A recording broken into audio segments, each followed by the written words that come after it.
பிரான்சில் வால்துவாஸ் மாவட்டத்தில் அரசு சமூக குடியிருப்பில் வசித்து வந்த போதைப்பொருள் கும்பல் நேற்று முன்தினம் காலை போலீசாரால் வீட்டை விட்டு வெளியேற்றப்பட்டது. கடந்த 2025ஆம் ஆண்டு ஜனவரி மாதம் இந்த வீட்டில் நடத்தப்பட்ட சோதனையில் 32 கிலோ கஞ்சா, 20,000 யூரோக்கள் பணம் மற்றும் துப்பாக்கி உள்ளிட்ட ஆயுதங்கள் பறிமுதல் செய்யப்பட்டன. இதனை அடுத்து இந்த வீட்டு கடத்தல் கும்பலின் பதுங்கு இடமாக செயல்பட்டமை உறுதியானது.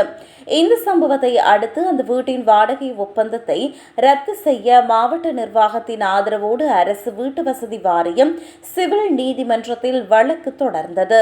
18 மாதங்கள் நீட்டித்த இந்த சட்ட போராட்டத்தின் முடிவில் வெளியேற்ற உத்தரவு பிறப்பிக்கப்பட்டது.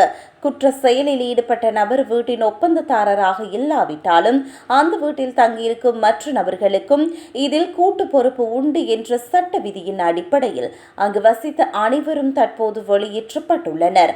சம்பவ இடத்திற்கு நேரில் வந்த ஆளுநர், சமூக வீட்டில் வசிப்பவர்களுக்கு உரிமைகள் இருப்பது போல கடமைகளும் உள்ளன, குற்றவாளிகளுக்கு இங்கு இடமில்லை என்று எச்சரிக்கை விடுக்கப்பட்டுள்ளது. மேலும் 2023ஆம் ஆண்டு முதல் இதுவரை 28 வீடுகள் இவ்வாறு பறிமுதல் செய்யப்பட்டுள்ளதாக அவர்கள் குறிப்பிட்டுள்ளனர். மேலும் 2023ஆம் ஆண்டு முதல் இதுவரை 28 வீடுகள் இவ்வாறு பறிமுதல் செய்யப்பட்டுள்ளதாக ஆளுநர் குறிப்பிட்டுள்ளார்.